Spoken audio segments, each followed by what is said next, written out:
안녕하십니까 시청자 여러분, 박정호입니다. 자, 목요일 코너 평화로 지금부터 시작해 보겠습니다. 자, 김종대 전 의원 나오셨습니다. 안녕하십니까? 안녕하세요. 네, 정욱 씨 평화특보 대표님 나오셨습니다. 안녕하십니까? 안녕하십니까. 네, 저희가 힘차게 또 시작을 해봤는데요. 현안 중에 어제 국회 국방위도 열렸고 많은 분들이 관심을 가졌던 부분이 있습니다.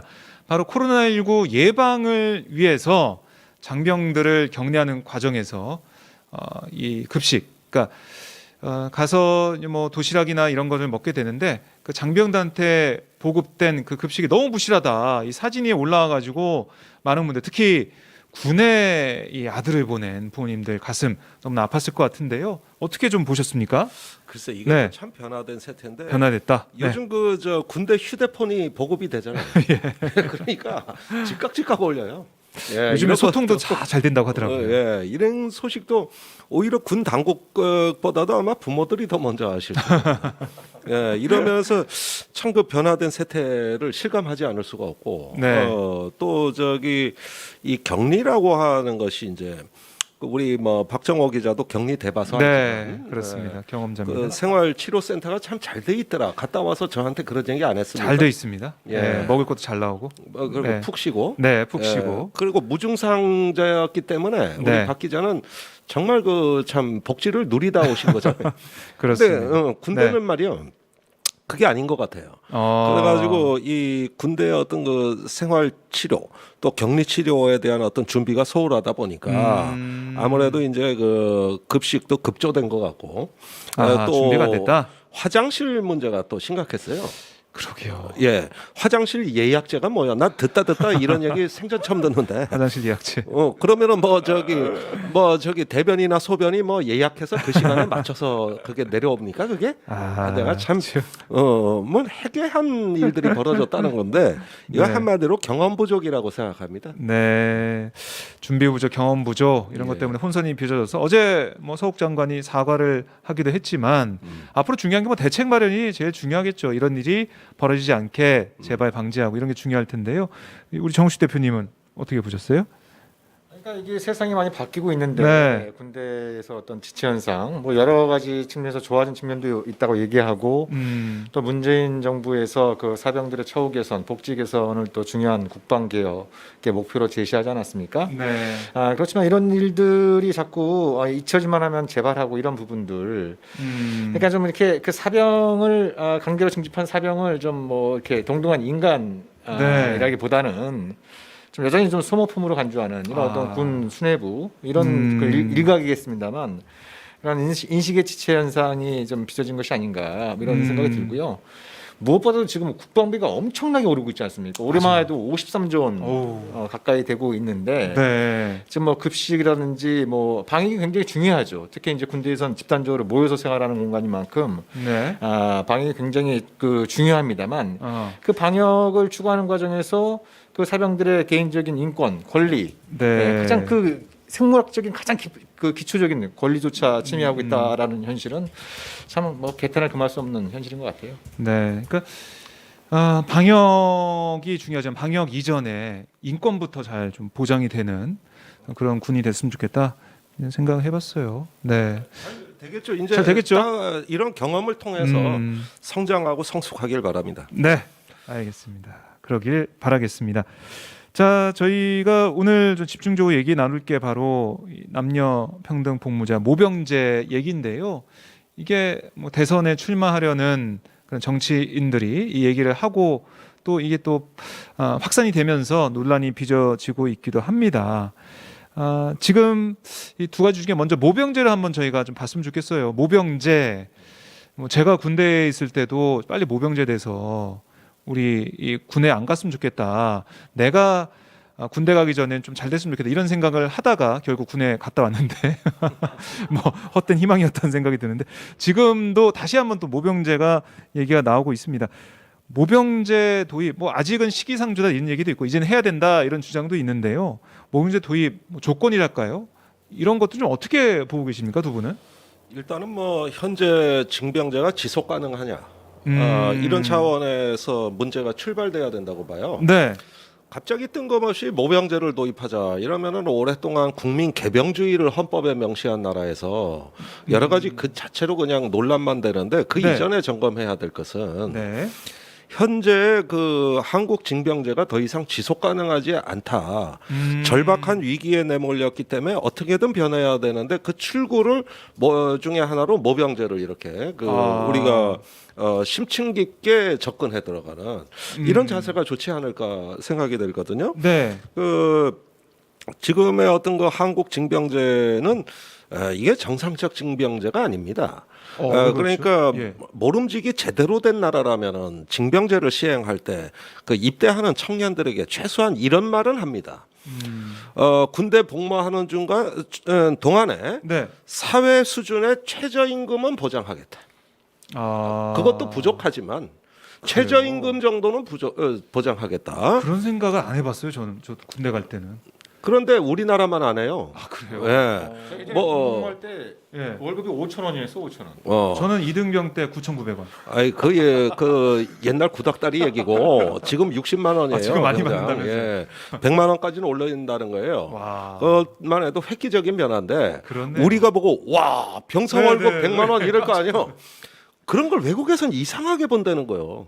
놀라는 것 자체를. 아니 태국이라든가 이집트라든가 네. 터키라든가 다 징병제 국가거든요.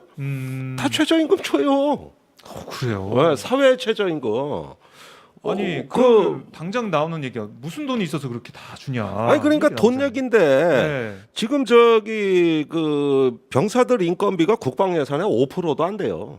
그거밖에 안 돼요. 예, 그거 이렇게 줘봤자 그래요. 95%는 그리고 다 어디 간 거예요? 간부 월급이죠. 예. 그 사람들 연금 조금만 깎아 보십시오. 대한민국 난리납니다.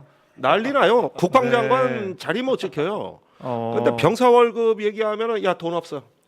이거예요. 좀 문제 있네요. 예. 이렇게 보면. 그래가지고 저 군인들 직업군인 경우에 이제 연금 대상자가 취업을 하게 되면 연금을 50%만 받습니다. 네. 넌 월급 받으니까 연금 취업하니까. 50%만 받아. 이게 이제 김대중 대통령 때 그 연금법이 개정이 돼서 그런 건데 네. 그때 조성태 장관 하루도 저 국방장관 생활 맘 편히 못했어요.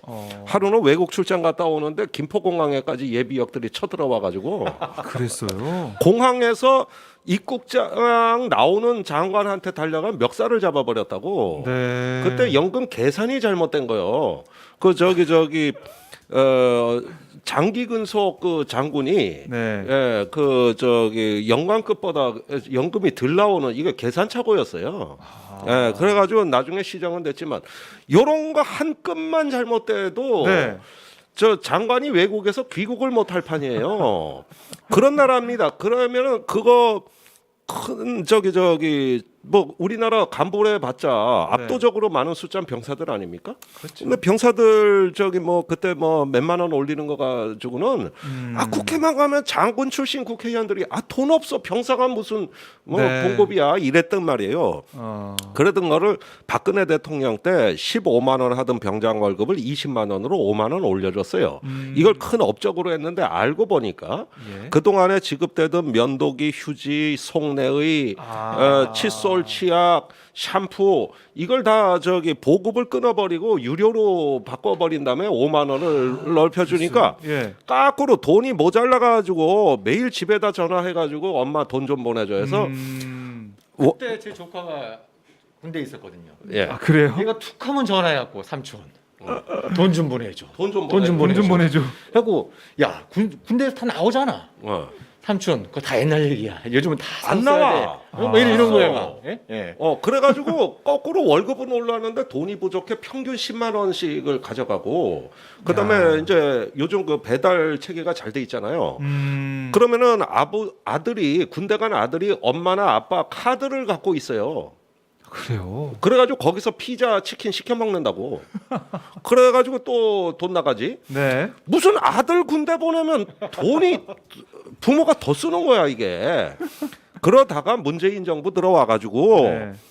요걸 이제 정의당이 사실은 의제를 의화해서 그 대선 공간에서 이제 심상정 후보가 병사 월급 이게 뭐냐 세상에 세탁기 탈수기를 써야 되는데 이게 500원짜리 코인 세탁기. 내가 코인 노래방은 들어봤어도 그래가지고 저기 500원짜리 그 동전을 엄마가 마가지고 이걸 바리바리 싸서 택배로 전방에 아들한테 보내주는 거요. 자. 그래가니까 도저히 못 참겠다 이래가지고 이런 것 정도는 해결해라 해가지고 네. 1차로 월급을 40만 원으로 올렸고 그 다음에 저기 최근에 와가지고 60만 원까지 야. 올려놨는데 이게 창군이래. 이렇게 월급이 그러게요. 올라가서 더 이상 부모한테 돈 안 타 쓰고 요 돈을 잘 모으면은 제대할 때 예. 한 학기 등록금 정도는 해결할 수 있는 아니면은 요즘 군인들이 좋아져 가지고 휴가 나오면은 해외 여행 가도 돼요. 네. 그건 군대에서 관여 안 합니다. 그래요? 예, 출국도 가능해요. 그러니까 이런 아. 여행 비용으로 쓰든가. 네. 그래서 청년들한테 물 한 모금 축여준 건데 이렇게 해도 전 세계의 최저 수준이요. 사실 제가 아까 거명한 이스라엘, 타이, 또 독일, 이집트, 태국 네. 이런 나라들 전부 다 최저임금 이상 줍니다. 그 다음에 군에서 다치면은 완치될 때까지 치료해 줍니다. 우리는 군대 있을 때는 치료를 받는데 제대하면 어떻게 될까? 제대하면 국가 유공자로 취급받기는커녕 치료비도 못 받는다고. 여기에다가 저기 또 군대 경력이 사회 나와 쓸모 있습니까? 그러니까 어느 정도 그 군의 경력이 사회에 자기가 장래 희망 직업하고 네. 연결이 될 수 있는 자기 개발이라든가 또는 어떤 취업에 있어서 도움이 되는 지식, 기술, 네. 어떤 숙련된 뭘 할 수 있는 자기 개발 기회 없잖아요. 그러니까 그렇죠. 이런 것들은 외국에서는 이 징병제 국가에서 우리 청년들이 국가를 위해서 입대하셨는데 국가는 당신을 소중하게 생각하고 있습니다. 그래서 이 정도는 보장해 주겠다. 네. 이렇게 해놓고 군인을 만들거든. 그런데 우리나라는 이런 말은 하나도 안 하고 네. 첫날부터 윽박 지르고 뺑뺑 돌려놓으니까 이게 무슨 취급받는 거지. 이게 한국 징병제란 말입니다. 이게 한국 징병제인데 이게 이제 징병제. 그나마도 예. 돈이 부족해서가 아니라 인구가 부족해서 이제 와르르 무너질 판이에요. 내가 인구 절벽에 대해서 말씀을 안 드릴게요. 네. 다 알고 계실 거예요. 알고 계시죠. 이제 군대 망했어.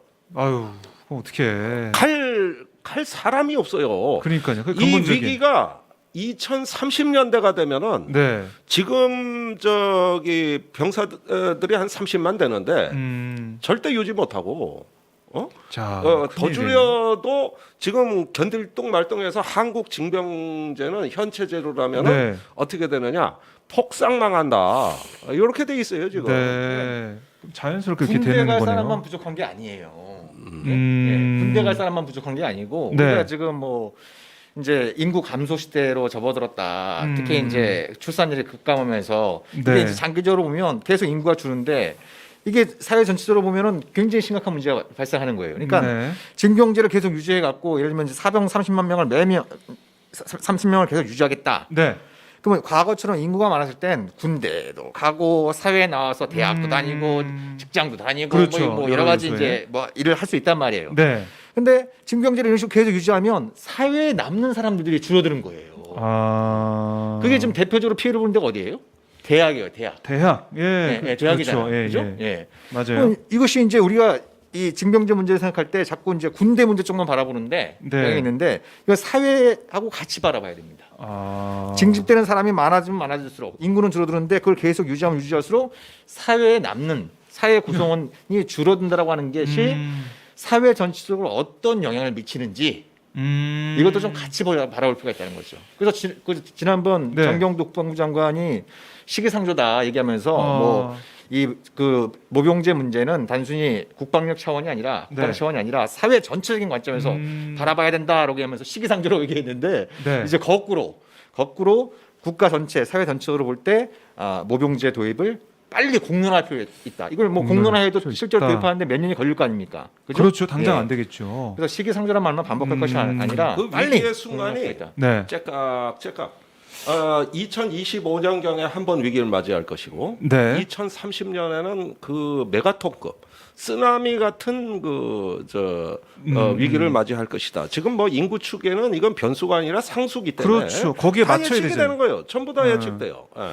그러면 지금 글쎄요. 한가하게 뭐 이렇게 얘기하고 있을 때가 아니라 빨리 지금이라도 지금 검토해야 만들어야 되는 그런 상황인데, 그러니까 뭐 지금 모병제 반대하는 쪽에서는 한반도의 안보 상황 이걸 보면 모병제 얘기할 때냐, 징집제를 계속 징병제를 유지하면서 북한의 위협에 대응해야 된다 이런 얘기를 하고 있는데 이런 얘기를 할 필요가 없겠네요. 인구가 아니 그러니까 안보 수요가 있다는 거는 이해하겠다 이거야. 안보 수요. 뭐 수요. 북한이 뭐 핵무기도 갖고 있고 어쩐다 그래. 네네네. 뭐 평화롭게 잘 해결되면 좋겠지만은 네. 안 되면 안보 수요는 있는 거예요. 네네. 그 수요에 공급이 있어야 될 거 아닙니까? 공급 부분을 얘기하는 거. 공급 부분. 공급 부분을. 그러면 그 수요에 뭘로 저 공급해 줄 거냐고. 그런데 이게 그 저기 어느 정도래야 내가 말을 하는데 예.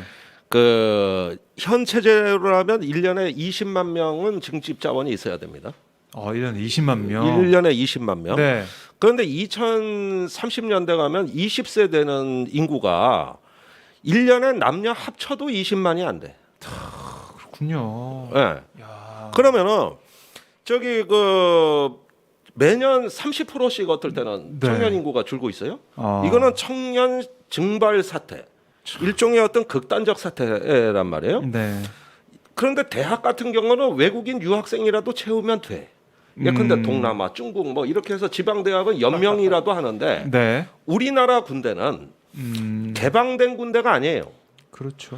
예컨대 혼혈아 입대 금지입니다. 그 저 동양계 혼혈은 식별이 안 되기 때문에 입대가 되는데 네. 흑인이나 아프리카 또 저 백인 계통 혼혈아는 입대 차단이에요. 네. 그리고 또 저기 그 성정체성까지도 소수자를 불법화합니다. 그래가지고 변희수 하사가 왜 죽었습니까? 변희수 하사가 왜 멀쩡한 하사가 죽었냐고. 성적인 혼란을 용납 못하겠다 이거 아닙니까? 네. 그러면은 보십시오.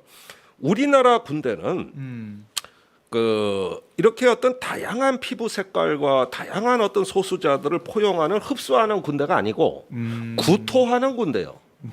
구토하는 군대. 우리와 같지 않은 사람들. 토해낸다. 동질성이 없는 성별, 피부 색깔 여러 가지 이유로 해가지고 네. 이런 것들을 갖다가 흡수하고 포용하는 저 유럽이나 이런 어떤 그 서구형의 군대가 아니고 네. 그대로 견디질 못하고 구토하는 군대. 내부에 강한 이데올로기가 존재해요. 네. 예, 성별 위계 서열이라든가 아하. 그 정체성에 대한 배제 이런 것들이 존재하는 겁니다. 그래가지고 엄격하게 제한을 해가지고 네. 예를 들면은 병역법에 대한민국 남성은 병역의 의무를 진다고 1조에 나와 있어요. 네. 근데 뭐가 대한민국 남성이냐는 거야. 그래가지고 예컨대 무정자증 있잖아요. 이게 신체 등급 상급이에요. 과거에는 면제됐어요. 이제는 가는군요. 가긴 가는데 네. 상급이란 낙인을 찍어 병무청에서. 바로 이게 그 병역법에 그 설계되어 있는 기본 정신. 즉 남성성이란 걸 전제로 해놓고 아하. 징집을 하는 게 우리 법제도에 엄연히 살아있다 이겁니다. 예. 그러니까 저기 결국은 데려갈 거면서 왜 상급이라고 찍냐고. 그래고 무슨 뭐 쇠고기 등급 매기는 것도 아니고 무슨 사람을 1급, 2급, 3급 매깁니까? 차라리 현역 자원 가, 현역 자원 부 이것만 해서 그렇네요. 저기 뭐냐 그 저 자격이 되는 사람들은 다 데리고 가서 네. 평사를 시키고 하면 되지. 이걸 1급, 2급, 3급, 4급 나눠가지고 괜히 낙인을 찍은 다음에 군대에서 그러면은 이 1, 2, 3급 갖고 인사 기준으로 쓰느냐? 이 소대는 1급 50%, 그렇죠. 2급 50%. 예. 이런 기준은 없어요. 가면은 끝이죠, 그러니까- 그냥. 그러니까 가면. 사람이 아니었던 아무것도 사람이. 아무것도 말씀하시니까, 써먹을 네. 데도 없는 네. 등급 기준을 부과해 놓고 그래 놓고 이런 시시껄렁한 이유로 해서 얘는 반만 남성이니까 신체 등급 상급 이런 식으로 하는 한국 징병제의 기본 정신은 이거는 강한 배타성과 아하. 그 저기 이데올로기형 군대로 네. 가게 돼 있는 어떤 실질적 토대를 이루고 있는 것이다. 네. 이게 한국 징병제입니다. 야, 저희 이게 한국 징병제. 징병제에 대해서 좀 깊게 생각해 본 적이 없는 그런 분들이 많으실 텐데 말씀 들어보니까 정말 배타적이고 남성 그 어떻게 보면 남성만 이 징병제에 할 수 있는 그런 법 체계를 만들어 놓고 이런 모습을 좀 보이고 있기 때문에 우리나라가 거기다가 이중국적자들 말이요. 네. 사실은 저기 이걸로 특권층이다 변경 면제 빠져나가는 대표적 변경 면탈의 그 저 아주 불법 탈법 사례인데 네. 이런 식으로 해가지고 대한민국에 거주하는 대한민국 국적의 남성이어야 된다는 걸로 딱 규정해놓고 여기서 한 발자국도 안 움직여요. 그러다 보니까 소수자를 보호한다든가 군내 차별 구조를 없앤다든가 이런 어떤 포용적 군대로 절대 못 나가요. 만약에 영국이나 프랑스 군대가 이런 식으로 운영했다가는 군대가 하루아침에 망하겠죠. 왜냐? 거긴 인종도 다양하고 그렇죠. 종교도 다양하고 네. 성 정체성도 다양하고 이럴 거 아닙니까? 네. 그러니까 그런 군대에서 매일 교육하는 게 뭐냐면 소수자 보호, 차별 금지. 이걸 안 하면 우리 군대 망한다. 이게 개방형 군대입니다. 네. 우리나라는 통제형 군대예요. 그러게요. 완전 차이가 있네요. 그거 보니까. 그러니까 이제 그 징병제 문제점에 대해서는 네. 많은 사람들이 공감을 하는 것 같아요. 근데 모병제를 도입할 땐 하면 이러저러한 걱정들이 제기가 되잖아요. 우려들이 제기되고 있어요. 그렇죠. 네, 뭐 대표적으로 많은 사람들이 얘기하는 특히 이제 그 많은 사람들의 대다수는 군대 갔다 온 나이든 남자들이 많이 하는 얘기가 야, 그 모병제 하면 누가 군대 가겠냐. 네. 못 배우고 가난한 집에 애들만 갈 거다. 네. 이런 얘기들을 많이 한단 말이에요. 그죠? 예전에 이제 그렇죠. 유승민 의원도 그런 얘기했고 네. 이재명 지사도 뭐 비슷한 취지로 얘기해서 모병제에 대해서 좀 비판적인 입장을 밝힌 부분들이 있는데 네. 근데 첫 번째 그거예요.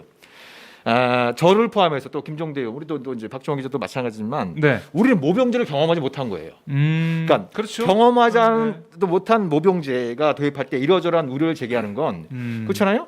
자신이 징병제를 경험했던 경험을 일반화시키는 오류를 내포하고 있다라는 부분이 좀 있고. 네. 그래서 제가 여러 가지 이렇게 자료들을 이렇게 좀 최근에 좀 보고 있는데 네. 미국이 흥미로워요. 미국이 1969년에 모병제 도입을 결정하고 검토에 들어가서 예. 1971년도에 병역법을 개정해갖고 모병제를 도입을 합니다. 그리고 2년간의 유예 기간을 두고 네. 1973년 1월달에 완전 모병제로 전환을 해요.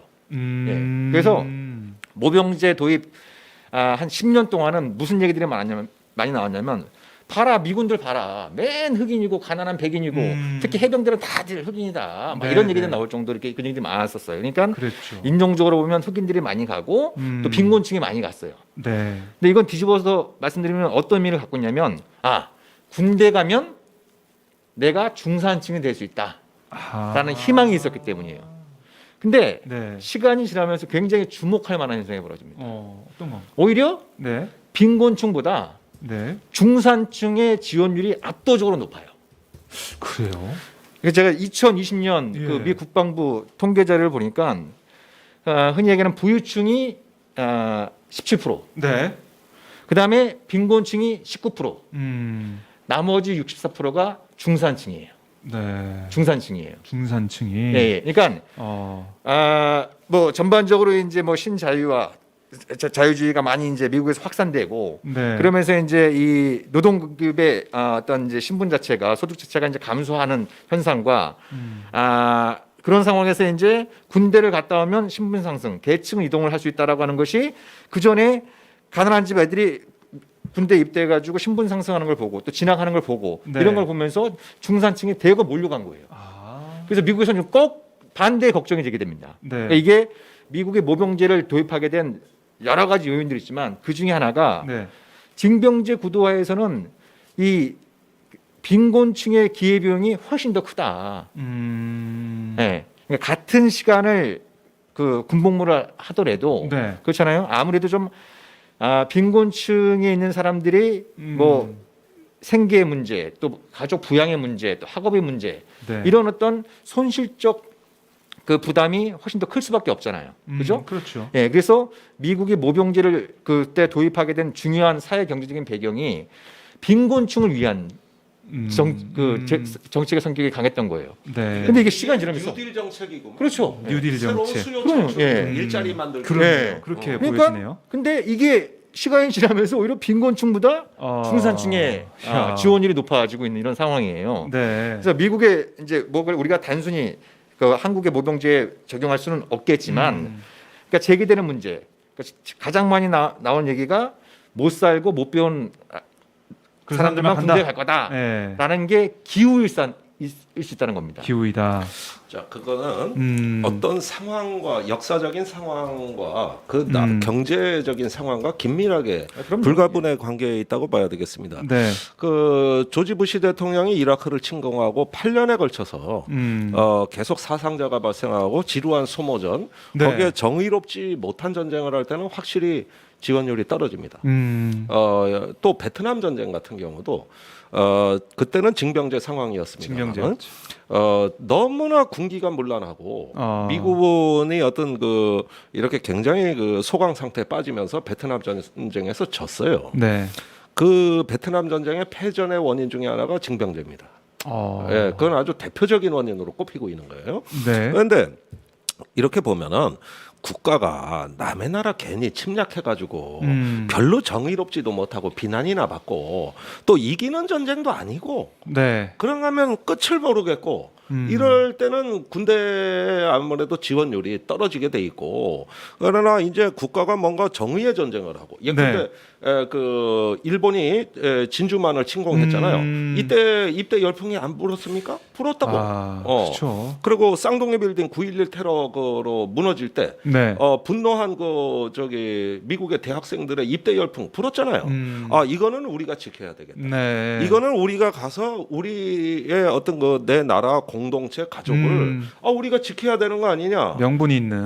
이럴 전쟁. 때는 또 사회 엘리트층이 대거 입대를 하는 겁니다. 예. 그러니까 이 모병 지원에 있어서 성공 요인은 첫째는 정의로워야 된다. 그렇죠. 예, 둘째는 항상 우리는 성공하고 이길 수 있다는 확신, 네. 이런 것들이 뒷받침되는 이 어떤 튼튼한 중견국가, 말하자면은 어떤 정신이 살아 있고 네. 정의로운 나라의 모병제는 굉장히 국가 성공의 발판이 된다는 거고, 근데 이게 약간 삐뚤어 가가지고 네. 약간 이상한 길로 빠지기 시작하면은 이제부터는 거꾸로 간다 이거예요. 예?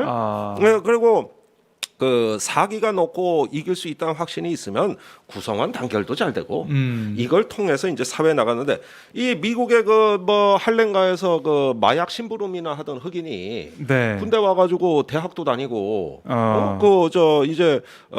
어떤 건전한 네. 말하자면 미국 시민으로 성장해가는 이 과정은 굉장히 아름다운 겁니다.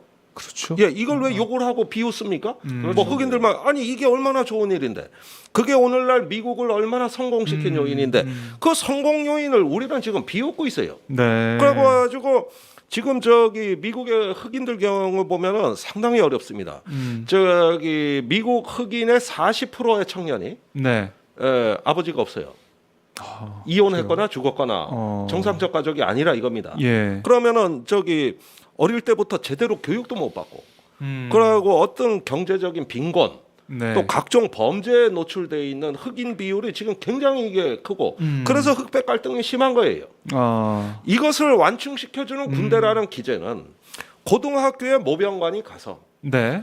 기회 어떤 공간으로 군대를 설명하고 그렇게 해가지고 17세 때부터 모병관이 이제 권유를 받아 18세면은 입대가 가능해요. 18세면은 18세부터. 예, 그런데 예. 이라크 전쟁 때는 이게 잘못된 방향으로 갔죠. 예, 그래가지고 많은 흑인들을 그렇게 하고 또 범죄자를 군대에 엄청나게 모병을 했단 말이에요. 네. 이래가지고 미국 군대가 완전히 그냥 삼류 군대로 전략합니다. 아하. 그러나 지금은 다시 이게 회복되는 거고, 그다음에 미국 지금 경제가 작년에 역성장을 하고 왜 코로나19 사태에서 굉장히 어려웠기 때문에 네. 이럴 때 루즈벨트 대통령이 뉴딜을 해서 무슨 댐 짓고 도로 깔고 해서 유효 수요를 그렇죠. 창출했듯이 네. 지금의 어떤 모병제가 미국 사회의 어떤 실업의 어떤 완충 작용을 해주는 분명하고 긍정적인 역할들을 우리가 봐야 되거든요. 거기서 그 사례를 보고 우리 나라에 100% 적용할 수는 없겠지만 모병제를 그렇게 두려워하거나 뭐 일부 그렇죠, 예. 계층만의 아니 그런- 단지 중요한 우려가 건- 되는 게 없는 건 아니에요. 네. 우리나라 청년들의 성향을 좀 봐야 되는데 아, 우선 제일 두려워하는 게 군대 가서 뭐 지금 이제 하사들 월급이 네. 구급 공무원 신분에다가 위험 수당이 붙고 여러 가지 그 저 추가적인 지원을 하면은 한 270만 원은 기대할 수 있습니다. 네. 그러니까 대우가 좋은 거예요. 네, 나쁘지 않아요. 예, 4년 차 되는 하사 정도면은 이제 장기 지원 자격이 되거든요. 네. 그러면은 대략 한 270만 원 월급에 그 의식주가 제공이 돼요. 어. 그런데 문제는 뭐냐면은 이게 중요한 게 아니에요. 청년들한테는 단절감이에요. 고립감입니다. 그러니까 군대를 가도 겨고지에 어디 그 저 세상의 끝에 가서 근무한다는 이 느낌이 뭘까? 나는 대도시에 근무를 하고 싶고 연결이 되고 싶은 거거든요. 그렇죠. 뭐 예. 이 퇴근하고 그러니까 외출 나가도 바로 도시가 있고 막 이런 예, 거. 그러니까 이 부분을 네. 앞으로 국방개혁에서 감안을 해야 됩니다. 아, 우리가 과거에 그 저 전방의 회바 지역이라고 전방 지역이나 철책 앞에 네. 손에 손잡고 쭉 깔아놓는 그런 국방을 할 건지 아니면 거점 중심으로 하고 거기에 저기 그 복지와 오락과 그다음에 네. 생활이 보장되는 이런 어떤 밀리터리 타운 중심의 어떤 그 기지 육성으로 해가지고 여기 마침 또 부대 재편을 하니까 이런 것들을 좀 도모해주고 그다음에 병사들에게도 휴대폰이 다 허용되니까 고립돼 있다는 이런 어떤 느낌이 덜 가도록 하는 제도적 장치가 있고 네. 그래서 요즘 병사들 외출 외박 안 나오려 그래요. 부대 안에서 휴대폰 하려 그래. 그래가지고 군대가 완전히 박살났어요. 그리고 군대 범죄율이 40% 줄었습니다. 저기 저 휴대폰 보급하고 소통이 되니까 단절감이 줄어드니까 예. 스트레스가 줄어드니까 그래서 군대 그 그린 캠프 자살 우려자들 입소자가 네. 36% 줄었고요. 네. 폭언 폭행 강력 범죄가 40% 줄었어요. 아유. 이게 문재인 정부 들어와서 고립감 해소 하나만으로 네. 해결해 준 거니까 여기에다가 복지와 오락과 그 저기 적정한 급여가 뒷받침된다면은 네. 지금 군대가 아니라 전혀 달라진 군대가 아. 나올 수가 있고 네. 여기에 마지막 정점을 찍어주는 게 뭐냐면은 의무가 아니라 직업 의식을 부여하는 거예요. 나는 내 직업이다 군인은. 그렇죠. 예. 프로다 프로. 그래서 프로페셔널. 그 직업성의 구현으로 마지막 그 문제 해결을 해주는 이런 정도의 돌파력을 우리는 충분히 갖고 있고 역량을 갖고 있는 나라다. 네. 예, 이게 바로 변화의 핵심이라는 걸 제가 강조하는 겁니다. 아니 근데 모병제 하면 아까 말씀하셨지만 모병제로 들어오는 이 장병들한테는 월급을 줘야 되잖아요. 이 예산이 가서 있냐? 그러니까 예산이 있냐? 관련해서 이런 얘기를 하더라고요. 그러니까 지금 당장 내년에 모병제가 도입되긴 불가능하잖아요, 현실적으로. 그렇죠. 이제 뭐 저 개인적으로는 예를 들면 이제 차기 정부가 출범한 그 이듬해인 2023년부터 네. 한 3, 4년 정도 음. 직무 혼합제, 징병제와 모병제를 혼합하는. 예를 들어서 이제 아. 복무 기간을 12개월로 하고 네. 복무 기간을 마친 사람들을 대상으로 해서 더. 직업 사병을 선발하고 또 그 직업 사병 중에서 희망자들 가운데 부사관을 선발하는 뭐 이런 형태로 직무 혼합제로 한 3, 4년도 운영을 하고 예를 들면 네. 2026년 정도에 완전 모병제로 전환을 한다라고 네. 할 때 사병에게 월급을 한 300만 원, 연봉을 따지면 한 3,600만 원 정도를 이렇게 준다라고 가정을 해보면요. 네. 그러면 이제 전체 병력 수가 중요한 것이죠. 그렇죠. 근데 모병제를 도입한다고 하는 건 네. 병력 감축을 전제로 하는 겁니다. 네? 병력을 거의 그대로 유지하면서 모병제한다는 건 오히려 문제를 더 키우는 방식이기 때문에 아하. 병력 감축을 전제로 하는데 네. 그래서 뭐 저 개인적으로는 직무 혼합제 시기에는 한 40만, 한 35만. 그 다음에 이제 그 모병제로 전환했을 때는 간부와 사병을 합쳐갖고 한 30만 정도. 그리고 이게 지금 전반적인 국방개혁의 추세가 네. 군인들은 전투만 해라. 그 비전투 업무를 군무원과 공무원을 채용을 늘려갖고 이제 그쪽으로 이렇게 많이 좀 이동을 시키고 있어요. 그래서 네. 국방 관련된 비전투 민간인들의 규모도 계속 늘어나고 있습니다. 그러니까 2026년 정도면 한 6만 명 정도로 국방부가 계획을 하는데 네. 그러면 군인 30만 명, 그 다음에 군무원, 공무원, 국방부에 종사하는 한 6만 명에 한 36만 정도를 갖다 총 국방 인력으로 네. 상정을 해본다고 한다면 네. 그리고 사병에게 연봉 한 3,600만 원을 그 지급한다라고 한다면 많은 분들이 지원할 수 있겠네요. 그러면 이제 이 방송을 듣는 분들께서 그럼 예산이 많이 늘어나지 않을까? 그러니까요. 라는 생각이 들 수 있는데 제가 대충 계산을 해봤습니다. 네. 제가 계산을 해봤는데 오히려 거꾸로 엄청나게 줍니다. 국방비가. 그래요? 예. 자, 예를 들면 이제 그 한 가지만 제가 예를 네, 들면은 병력 유지비 가운데 네. 인건비가 있고 그죠? 급여가 있고 비급여 유지비가 있어요. 병력 유지비가. 네. 올해 국방 예산 53조 원 가운데 비급여 병력 유지비가 15% 가까이 돼요. 예, 15%. 그러니까 한 7조 한 6천억 원 정도 됩니다. 예. 네. 그러면 병력 수가 예를 들면 이제 아까 방금 전에 말씀드렸던 것처럼 2026년경에 30만으로 줄 경우에 네. 비급여 병력 유지만 하더라도 한 4조 원 정도 안팎을 줄일 수 있다는 거예요. 그리고 2026년에도 현재와 같이 그 사병 한 30만 명이 되는 규모의 징병제를 기초로 한 규모를 유지하고 네. 뭐 그 사병당 한 연 한 1,000만 원 정도, 1,000만 원 정도의 급여를 지급한다고 할 때 이 네. 차액이 모병제를 도입할 때와 징병제 유지할 때 사병 급여의 차이가 한 2조 한 4천억 원 정도 나옵니다. 근데 방금 전에 말씀드린 것처럼 이 부분은 비급여 병력 유지비가 이제 병력 수가 5분의 3으로 줄기 때문에 네. 비급여 병력 유지비 감축분만으로도 충분히 충당할 수 있다는 계산이 나와요. 그것만 놓고만 보더라도. 네. 예. 그리고 사병이 줄어들게 되면 당연히 그 비율에 맞게 간부도 좀 줄여야겠죠. 줄어들고. 무기와 장비도 그 숫자에 맞게 좀 줄어들겠죠. 네. 부대의 숫자와 규모도 줄어들겠죠. 그죠? 이런 것들을 종합적으로 따져보면 네. 국방비가 늘어나는 것이 아니라 상당한 수준의 국방비 절감도 가능하다는 계산이 나오는 거죠. 야, 이게 뭐 돈 걱정은 안 해도 된다 이렇게 정리해 볼 수가 있는데 저희 댓글을 봐도 뭐 춘희님이 돈이 문제라고 생각합니다. 뭐 이렇게 얘기하니까 나비효과님이 50조 방산비리 없으면 모병제 가능하다. 국가비리가 나라 망친다 이런 말씀을 주고 계신데 참 이 모병제라는 건 아까 저희가 모두에서 말씀을 했지만은 자연스럽게 인구가 줄기 때문에 결국 이 징병제로 지금 수준을 유지해서 갈 수가 없는 상황. 이럴 때 우리가 어떻게 변화할 것이냐 이 부분으로. 그러니까 이제 접근하는 북한이 거예요. 걸린다 그러잖아요. 이제 이 부분만 제가 좀 북한. 말씀드리고 싶은데 네네. 지금 올 초에 국방백서가 나왔는데 네. 북한 그 상비군 정규군 숫자를 또 128만으로 추정을 했어요. 저는 누군가 좀 양심 선언을 했으면 좋겠어요. 어떤 양식? 말도 안 되는 숫자입니다. 128만이라는 숫자는 왜 아무리 계산을 해도 네. 말도 안 되는 숫자예요. 우리나라만 청년층이 줄어드는 게 아니에요. 아 북한도 줄어들고 있나요? 북한도 굉장히 빠른 속도로 특히 2000년대 2010년 이후로 네. 계속 청년층 인구들이 감소하고 있습니다.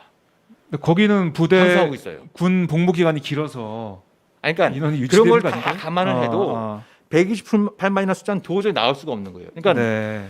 지금 그 북한의 병력 수를 어떻게 추정하냐면 위성으로 그 북한의 사단으로 추정되는 곳에 사진을 찍어갖고 곱하기 몇만을 하는 거예요. 근데 이게 결정적으로 그 문제가 있는 게 뭐냐면 네. 새로 생긴 것 같은 사단을 추가하면서 없어진 사단은 빼지는 않는 거예요. 그랬어요. 빼지 않는 방식으로 이렇게 그러니까 습관적으로 매일 국방백서가 보통 2년에 한 번씩 나오는데 네. 국방백서가 나올 때마다 늘어나 뭐예요? 있어요? 북한의 정규 숫자가 계속 늘어나는 거예요. 뭐 사단 비스무리한 게 이제 위성에 찍히니까. 생겼다. 예.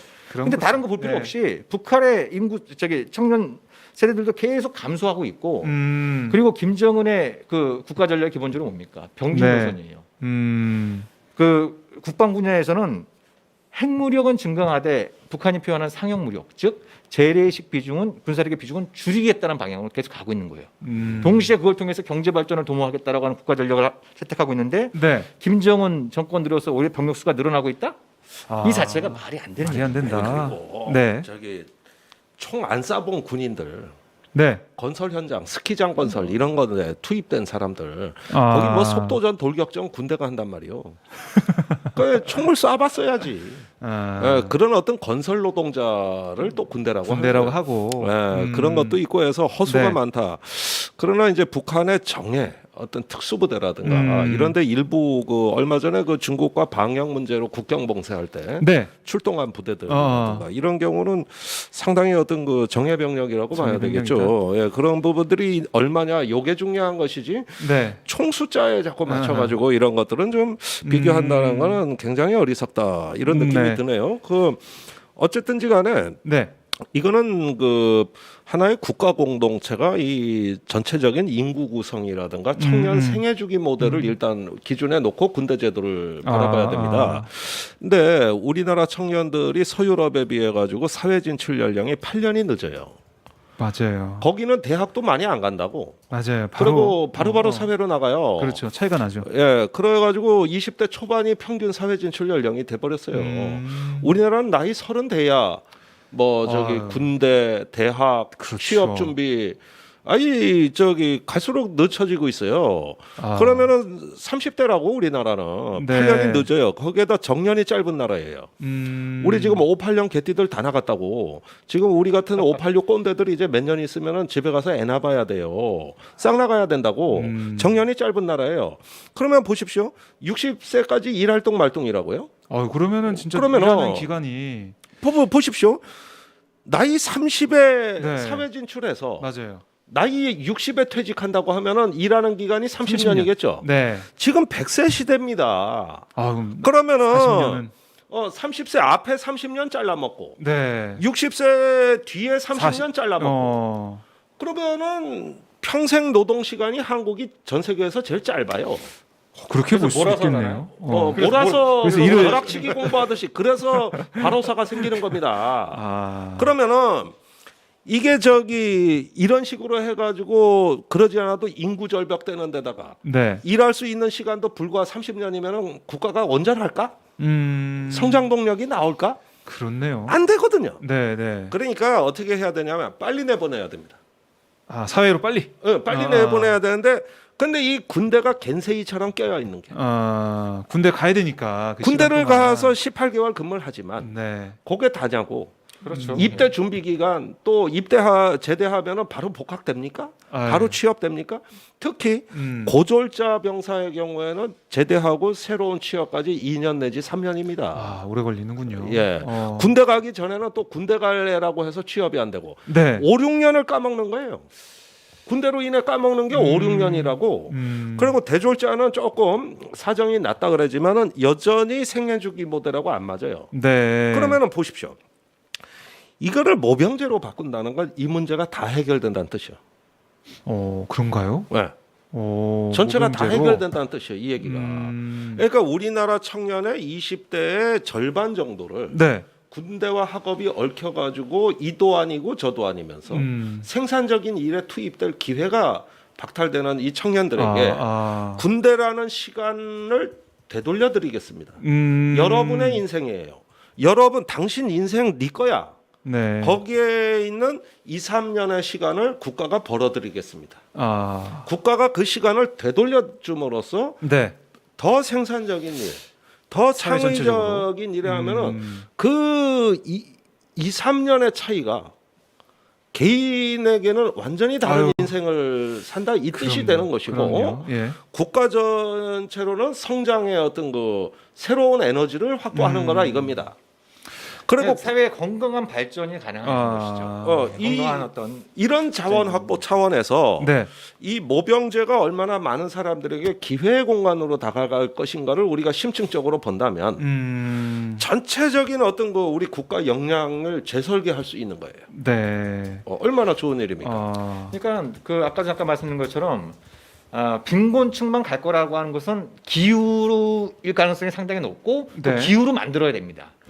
동시에 빈곤층에게는 계층 상승의 기회 사다리를 제공하는 것이죠. 그러니까 제가 이렇게 올해 통계를 보니까 통계청에서 발표한 거 보니까 기준 중위소득, 네. 그러니까 중산층 여부를 판단할 수 있는 기준 중위소득을 3인 가족 기준으로 해서 볼 때 398만 원인가 그래요. 네? 3인 가족 기준으로. 네, 예. 398만 근데 원. OECD 기준에 따르면은 중산층은 그 기준 중위소득의 75%부터 200%까지를 중산층으로 잡고 있어요. 그럼 아까 말씀드린 것처럼 300만 원의 월급을 지급하는 모병제를 도입하면 예를 들면 빈곤층이 그 입대를 지원을 하게 되면 지원병이 되면 네. 그 해당 군인이나 해당 가족은 어떻게 되겠습니까? 그냥 중산 수준이 되는 거예요. 소득 기준으로 놓고 볼 때는 소득 기준으로 볼 때는 그러니까 근데 지금 전반적으로 보면 우리가 사회 경제적인 양극화가 굉장히 심해지고 있고 네. 또 이 자식 세대가 처음으로 부모 세대보다 못 사는 세대가 좀 출현하고 있다는 이런 어떤 얘기가 나올 정도로 네, 그렇습니다. 굉장히 심각한 문제인데 네. 이 청년 문제 관련해서 정치인들은 너나 할 거 없이 청년 문제 해결을 갖다가 얘기를 하고 있습니다만 이 희망 고문이 계속 되어 왔잖아요. 그죠? 그렇죠. 청년 문제가 나아지기보다는 갈수록 악화되는 방향으로 계속 네. 진행이 되어 왔다고 한다면 그리고 우리 사회의 상당한 영향력과 제도와 법과 또 예산에 관련해서 이 권력을 갖고 있는 네. 이제 기성 특히 이제 남성들이 아까 말씀드린 것처럼 모병제하면 이러저러한 문제가 있다라는 얘기를 자꾸 얘기할 것이 아니라 네. 오히려 청년들에게 새로운 어떤 기회를 창출하고 방금 전에 김종대 전 의원님 말씀하신 것처럼 우리 국가, 우리 사회에 한번 거대한 질적인 변화, 도약을 위해서 모병제를 공론화하는데 좀 앞장서야 되는 것이 아닌가. 이게 제가 생각할 땐 청년을 위한 도리가 아닌가 싶은 거예요. 좀 크게 봐야 된다. 뭐 이렇게 저희가 정리를 해볼 수가 있는데요. 이런 의견도 있습니다. 푸른바다 검님께서 뭐라고 하셨냐면 우리가 정전 중이고 분단된 나라에서 군대가 직업적으로 가능하겠냐. 모병제는 군사력 전투력만 저하시킬 뿐이다. 뭐 이런 의견도 있어요. 이런 우려가 있습니다. 운영하기 나름이에요. 이건 제가 네. 여러 차례 말씀드리는데 네. 징병제나 모병제는 제도 그 자체는 그 선거하고로 따질 수가 없다. 제가 아까 말씀드리는 거는 네. 우리 국가가 정의롭고 또 평화를 선도할 수 있는 품격 높은 나라일 때 어떤 제도도 성공하는 것이지. 아니 뭐 제도가 만능이다. 저 절대 그런 주장하고 싶지가 않습니다. 네. 그래서 무슨 우리 사회 징병자하고 모병자하고 뭐 갈라져서 싸우는 것도 원치 않아요. 전제가 있어야 되는 문제예요. 이 문제는. 네. 그리고 어떻게 제도 하나로 국가의 팔자를 바꿉니까? 여러 가지 그걸 뒷받침하는 그 전제 조건들이 충족이 돼야 되는 건데. 네. 자, 정전 상태 분단 국가 중에라 그럽니다만은 우리나라보다 안보 위협이 더 심각한 나라가 이스라엘입니다. 이스라엘. 물론 징병제 국가죠. 네. 그런데 700만 인구로 주변 3억의 인구에 포위돼 있어요. 자, 이런 나라의 어떤 그 놀라운 어떤 국방 그 뭐랄까 그 기술이랄까 네. 여러 가지 어떤 노하우들 이런 거 보면 한국이 아직 그 나라를 못 따라가고 있습니다. 아니 이스라엘 무기를 우리가 사지 이스라엘이 한국 무기를 삽니까? 그렇죠. 국방비가 우리 절반밖에 안 돼도 훨씬 더 높은 역량을 보여주고 있어요. 그 징병제 때문이 아닙니다. 그 뛰어난 엘리트를 군에서 잡아둔 거예요. 엘리트도 있고 뭐 장비나 뭐 이런 예. 예산상에서도 좀 그래가지고 그걸 해서 과학기술 군대를 만드는 거예요. 그다음에 우리보다 더 안보에 있어가지고 지금 위협을 받는 나라는 내가 보기엔 대만이에요. 대만. 제가 심각하죠. 예. 뭐 상대도 안 되는 중국을 저 앞에 두고 맨날 머리에 이구 자요. 그런데 완전 모병제로 바꿨고 완전 모병제로 바꾸면서 그걸 갖다가 저기 현대화하는 쪽으로 역량을 돌려가지고 네. 예 이렇게 해가지고 이거 10년 넘게 준비해서 한 거거든요. 어. 그런데 대만이 모병제로 바뀌는데 그때마다 징병제론자들은 한국에서 뭐라 그러냐면 두고 봐라 대만 실패한다. 대만 모병제 파탄 난다. 네. 그리고 실제 목표 달성도 못했다. 이랬는데 웬걸 대성공을 거둬가지고 그래요. 작년부터 네. 대만의 징병병사가 한 명도 존재하지 않는 완전 모병을 달성하는데 마침내 성공을 했어요. 그래요. 마침내. 야. 이게 어떻게 실패 사례입니까? 제가 보기엔 대성공 사례지. 그리고 또 일부 징병제론자들이 네. 북골아파에서 징병제가 부활하고 있다. 여성 징병제도 한다. 네. 이런 이야기를 해요. 근데 그 나라는 복무 기간이 길지 않아요. 아. 누가 뭐래도 예. 그 나라의 그 징병제는 일종의 어떤 그 군대의 경험 정도를 한번 경험을 시켜줬다는 의미로 국한돼 있고 네. 예컨대 스웨덴 같은 경우는 4개월. 그리고 그래요? 노르웨이가 조금 길어요. 그러니까 1년이 넘어요. 네. 이런 식으로 해가지고 저기 사회 보완적인 제도지 그게 징병이 주축이 아니라고. 이래가지고 하나의 어떤 그 최근에 러시아의 기한에 있어가지고 신축적으로 운영합니다. 신축적으로. 네. 그게 그 나라 징병제예요. 뭐 우리 한국 같은 징병제도 아니에요. 그런 또 차이가 있네요. 네. 보병제. 그래서 나라가 예. 이 처한 어떤 내외의 도전에 맞춰가지고 변화로서 응답하는 게 중요한 것이지. 징병제하면 나라 안보 내가 보니까 지금 놔뒀다가 망하게 생겼는데 그러면 지금 저 쓰나미가 밀려오는데 무너질 제방 붙들고 앉아가지고 이게 망하는 길인데 이걸 갖다가 그러면 방치라고 이런 검토를 안 한다 그러면은 이거 큰일 나는 겁니다. 이거 나라가 이거. 그러니까 예. 국방의 목표를 어디까지로 잡느냐가 중요한 문제예요. 사실 그 이제 내년 후년 되면 그 총 병력 수가 50만으로 줄어들게 됩니다만 네. 원래 그 50만으로 줄이기로 한 게 참여정부 때 2020년까지 50만으로 줄이기로 했었잖아요. 예. 근데 그걸 다 이명박 박근혜 정부가 뒤집어 버렸어요.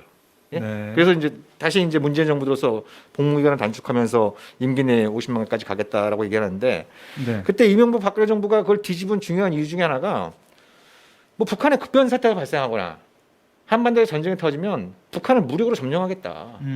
무력으로 점령하려니까 최소한 지상군이 46만 명이 필요하다는 계산이 나온 거예요. 계산해서 예? 예. 그래서 네. 이거 저기 병력 감축 안 된다. 아하. 이런 거예요. 그럼 우리가 그런 목표를 계속 유지할 거냐?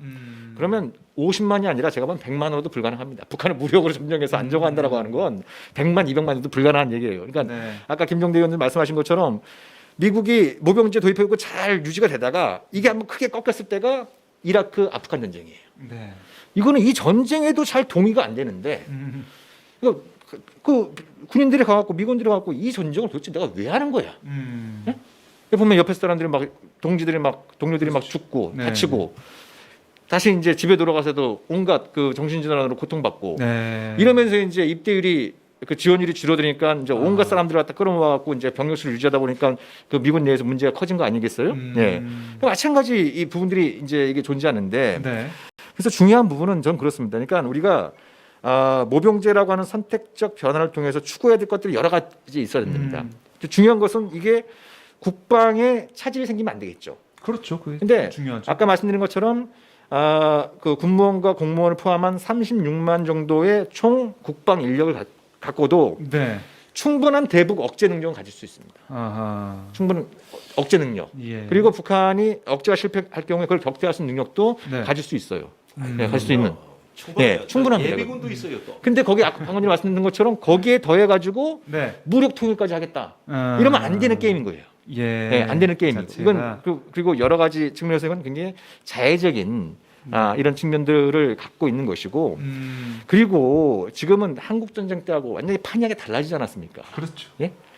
그 옛날에 북한이 소련제 탱크를 앞세워 가지고 여기저기 막 물밀듯이 내려왔던 네. 이 기억을 우리가 일단 그때의 교훈은 갖고 있어야겠습니다만 그때의 기억에 갇혀 가지고 변화되는 세상을 제대로 보지 못하면 우리부터 피해를 당하는 겁니다. 네. 우리부터 피해를 당하는 거예요. 아니 지금은 북한군의 움직임을 실시간으로 다 들어볼 수 있잖아요. 그렇죠. 그래서 기습 남침이 불가능해졌어요. 그때는 비무장지대라는 게 없었습니다. 네. 지금 휴전선 따라서 남북 2km씩 4km가 비무장지대예요. 네. 그죠? 그리고 초기에 뭐 북한군이 뭐 그럴 리도 없습니다만 남침을 시도했을 때 초기에 그걸 갖다가 저지시킬 수 있는 능력도 굉장히 막강해요. 앞에 있는 전차 몇 개만 부셔도 뒤에 있는 전차 옴짝달싹 못합니다. 그렇죠. 그렇잖아요. 구도가 전차들 막혀서. 능력도 우리가 압도적으로 우위에 있고 네. 그래서 이런 부분들을 종합적으로 고려를 한다고 한다면 그러니까 국방 정책의 목표를 북한에 대해서 효과적인 억제력을 계속 유지 관리하고 또 네. 주변국에 대해서도 적절한 수준의 억제 능력을 갖추겠다라고 하는 국방 정책의 기본에 충실하면 네. 예, 그러면 징병제를 모병제로 전환하더라도 우리가 그 이제 제기될 수 있는 여러 가지 우려 네. 이런 부분들을 대부분 다 기호로 만들 수 있다 이런 말씀을 드리고 싶은 거죠. 알겠습니다. 모병제, 그러니까 지금 징병제를 유지할 수가 없는 상황으로 가고 있기 때문에 모병제를 포함한 여러 가지 논의해야 되고 그 중에서도 모병제가 뭐 큰 대안으로 각광을 받고 있는데요. 이거는 뭐 이 나라 국가 전체적인 차원에서 다른 사회적 요소와 함께 검토를 해봐야 된다는 그런 말씀 잘 들어봤고요. 자, 두 번째 남녀 평등 복무제 이 얘기가 시간이 있겠어요? 한마디씩만 잠깐 들어볼게요. 한마디씩만 들어볼 텐데 그러니까 제가 이건 좀 어떻게 보고 계십니까? 이게 예. 참 불순하다고 보는 게 네. 이번에 서울시장 보궐선거 끝나고 나니까 네네. 거기서 이대남이란 말이 생겼거든요. 이대남, 이대녀. 20대 남자, 20대 여자. 예. 이걸 그리고 말하는 그 거죠? 표가 결집되는 걸 보고 정치권이 깜짝 놀랐어요. 아하. 그 직후부터 나온 얘기예요. 원래 그 전에도 있긴 있지만 갑자기 요즘 네. 이렇게 또 아주 예민한 후각을 가진 정치인들이 가세해가지고 요거 장사된다. 이래가지고 이제 이건 이대남 구애하는 일종의 어떤 미끼 상품이라고 좀 봐요. 그런데 아까 말씀드렸듯이 우리나라 군대는 흡수하는 군대가 아니라 구토하는 군대다. 네. 그다음에 징병제는 징병제인데 제대로 된 징병제가 아니다. 네. 그리고 청년들이 상실과 아픔과 피해 의식에 쩔어 있다. 이런 군대로 인해서 예. 이런 것들이 쌓이고 쌓여가지고 여성을 상대로 폭발시키는 현상이 벌어지는 거예요. 아. 그래가지고 이걸 갖다가 또 정치인들이 가세해서 말이야. 뭐 또 국민청원이 등장하고 말이야. 이래가지고 이 잘못된 징병제의 부정적 에너지를 이제는 남자들만 왜 당해야 되냐. 이건 성평등 복무하자. 이래가지고 여성으로 확대시키자 이건데. 네. 지금 징병제 존폐를 논의해야 될 시기에 그 얘기를 안 하고 이 과거의 징병제를 이렇게 하자 그러면 네. 어떻게 합니까? 아니 그 성소수자들 뭐 조직 사건 터지고 변희수 하사가 저렇게 비참하게 죽음으로 내몰리고 이러는 군대에서 여성을 병사로 입대시키지도 않을 거지만 그렇게 할 리도 없지만 이 군대는 네. 설령 한다 그러면 감당할 수 있습니까? 지금 군대 문화 또 여러 가지 어떤 그 시스템 네. 여러 어떤 그 기준들을 바꿔낼 수 있냐고요. 그러니까 그럴 바에는 차라리 이런 군대 문화에 있어가지고 저는 최저임금이 보장되고 높은 수준의 복지와 네. 또 기회의 공간으로 열리는 제대로 된 징병제라면 여성에게 문호 개방하는 거 저 찬성해요. 예. 그런 나라들 많아요. 네. 성과도 내고 있고 스웨덴이나 이스라엘이 그렇습니다. 노르웨이나. 그런데 그런 것들이 아니라 여성들도 이제 저기 좀 고통을 당해봐야 될 거 아니냐. 이거는 지금 그 문제 얘기할 때가 아니라 남성의 고통을 줄여줄 때입니다. 예, 이 잘못된 것들을 개선해 줄 때예요. 그래야지 이런 상태에서 이걸 확대시켜 가지고 여성 징병제 논의를 해버리자 그러면 네. 이건 필연적으로 이 불씨가 이제 가산점 논쟁이라든가 여성 할당제 논쟁으로 필연적으로 튀고 어제 국방위에서 그런 일이 일어났거든. 네. 그러면은 본격적인 성대결로 몰고 가서 이게 내전 상태지 나라가 그게 어쩌자는 겁니까 이거. 네. 예, 정치인들이 좀 자제하셔야 된다. 그 말씀 꼭 드리고 싶어요. 네. 그러니까 그 저는 우리 뭐 이대남으로 표현되는 네. 우리 청년 남성들이 갖고 있는 걱정 또 상대적 박탈감 이런 부분들은 뭐 제가 당사자는 아닙니다만 좀 이해할 수 있는 측면도 있고 또 우리가 그걸 좀 합리적인 방법으로 건강한 네. 방식으로 좀 해결을 도모해야 된다라는 취지는 그 뭐 동감을 하는데 그 방식이 여자도 군대를 가게 해야 된다. 라는 건 동의가 안 되는 거죠. 네. 그러니까 지금 그 이대남이 힘들다고 해서 그죠? 네. 그 여성 징병제까지 하는 건 여자들도 같이 힘들어 보자는 거거든요. 네. 그건 사회 전체적으로 우리가 같이 향상되는 것이 아니라 후퇴하고 그죠? 이런 방식으로 갈 가능성이 굉장히 높은데 네. 그래서 저는 이제 그렇습니다. 그러니까 모병제 말씀을 우리가 앞에 드렸습니다. 모병제 도입하면은 네. 뭐 누가 할 거냐. 근데 우리가 놓치고 있는 것 중에 하나가 일단 잠재적으로는 지원 자원이 네. 2배가 되는 거예요. 모병제를 도입하면. 왜? 여성에게도 군대의 문호가 열리기 때문이에요. 아하. 그래서 미국만 보더라도 네. 모병제 도입 이전에 그 전체 그 군인들 중에 여성이 차지하는 비율이 2%가 채 안 됐었어요. 주로 이제 간부들이었죠. 근데 지금은 17%, 18%, 사병도 16% 정도 차지한다고 높네요. 그래요. 예. 그럼 예를 들면 모병제를 도입하면서 전체적으로 성비 여기 뭐 이제 그 뭐 LGBT로 불리는 이제 제3의 성도 우리가 이제 문호를 개방해야겠습니다만 그건 이제 사회적인 공론화가 필요하겠습니다만 네. 아무튼 뭐 남성 한 80%, 여성 한 20% 정도를 모병 진병 치우겠다라는 목표였으면 그러면 잠재적인 지원자들이 또 생기는 겁니다. 여성이라고 하는 예. 이런 방식으로 예, 남녀 평등을 도모해야지. 아하. 여자도 군대 가는 방식으로 이 문제를 풀겠다라는 건 그렇게 될 수도 없을 뿐더러 네. 되기도 힘들 뿐더러 공연히 젠더 갈등만 일으키는 그런 자해적인 결과를 초래할 거다. 이게 좀 걱정이 되는 거죠. 네. 자, 두 분 말씀 오늘 또 열띤 그런 토론의 시간이 됐다라고 생각되는데 여러분들 어떻게 보셨습니까? 특히 모병제, 뭐 징병제 뭐 이런 얘기가 나오게 되면 특히 군대 다녀오신 분들은 옛날 생각도 나면서 나는 그때 진짜 고생했는데 이런 생각도 나고 그런데요. 우리 사회 전체적으로 봐서는 이 징병 제도 어떻게 바뀔지 이제는 다 터놓고 모든 대안과 가능성과 정책을 내놓고 이제는 이 합의를 이뤄가는 그런 상황이 돼야 되지 않나. 그게 필요한 상황이 됐다라는 생각을 해보고요. 이 문제 저희 평화로에서도 계속 관심 있게 살펴보도록 하겠습니다. 자, 두 분 오늘 말씀 잘 들었고요. 네. 오늘은 왜 책 광고가 없었네요? 네, 아유 참. 살짝 삐쳤습니다. 네, 그래서 표정이 안 좋으셨어요, 계속. 아니 신간이 또 나왔더라고. 그런가요? 시간이 또 남았습니까? 한번 다음 주에. 그럼 다음 주에 한번 광고해 주시고요. 이미지도 주십시오. 저희가 띄워드리도록 하겠습니다. 그 SNS에 많이 떠 있어요. SNS에 알겠습니다. 그러면 출간 축하드리고 다음 주에 이 얘기는 좀 더 이어가도록 하죠. 다음엔 책 얘기로 하시죠 뭐. 자, 야욕을 서서히 드러내고 있는 정옥식 대표님. 네, 오늘 말씀 잘 들었고요. 두 분 건강하게 일주일 잘 지내시고 다음 주 목요일에 뵙겠습니다. 네, 고맙습니다. 네, 수고하셨습니다.